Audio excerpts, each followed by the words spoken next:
Alors je me suis lancé et j'ai acheté une deuxième paire de bras. Deux pour couper et stratifier et deux pour tenir le téléphone et filmer.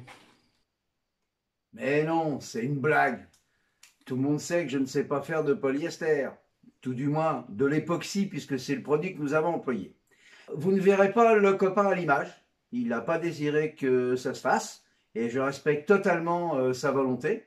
Par contre, ô combien je le remercie de m'avoir aidé.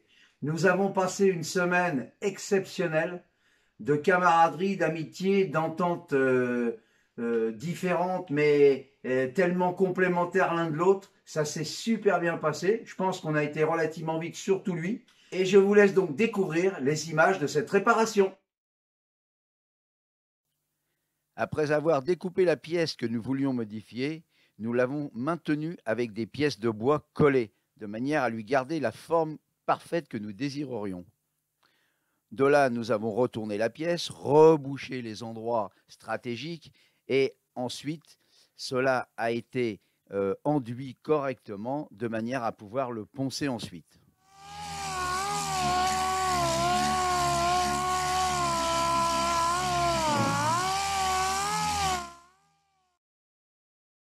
Après avoir parfaitement poncé la pièce, elle a été enduite de scotch et cirée. Plusieurs couches de tissu sont imbibées, et y compris du carbone pour rigidifier l'ensemble. Après séchage de dessous, l'ensemble est retourné, les pièces de bois qui maintenaient le tout ont été enlevées et nous avons ensuite imbibé la partie supérieure.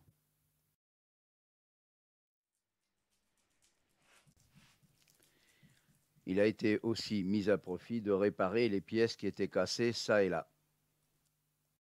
Après séchage, la partie du dessous et la partie du dessus. Là, le copain s'attaque à la partie de l'aile, la partie intérieure qui était à modifier. Il prend ses côtes extérieures de gabarit avec un fil de fer et reproduit ainsi un modelage qui va permettre de redonner la forme définitive. Là, c'est exactement la même opération. Après avoir scotché la pièce et après l'avoir lubrifiée avec de la résine, elle est stratifiée avec du tissu. Sans perdre de temps, le copain attaque la partie avant et commence par les ouïes d'aération qui étaient bien abîmées.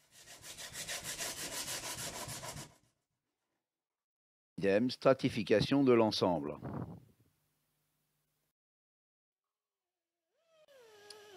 Ensuite, le copain entame la partie avant qui avait été fortement abîmée. La partie avant avait été râpée au sol. Et donc là, on va redonner sa forme originale et surtout la partie du nez avant qui était arrondie vers le dessous et qui avait vraiment une chouette gueule, alors que là, elle était toute droite. Stratification de la partie intérieure. Ensuite, réfection des petits angles qui étaient abîmés. Et là, on peut voir que le nez a retrouvé son arrondi que j'aime beaucoup. Et pour finir, le petit coup de chauffage qui va bien de manière à bien faire sécher l'ensemble. Alors tel que vous pouvez le voir, il est loin d'être terminé. Et il y a plein de ponçage à faire. La partie structurelle et les formes de base sont terminées, mais bon voilà, il y a du ponçage, de l'ajustage. Et j'en profiterai pour vous faire un second film sur le sujet.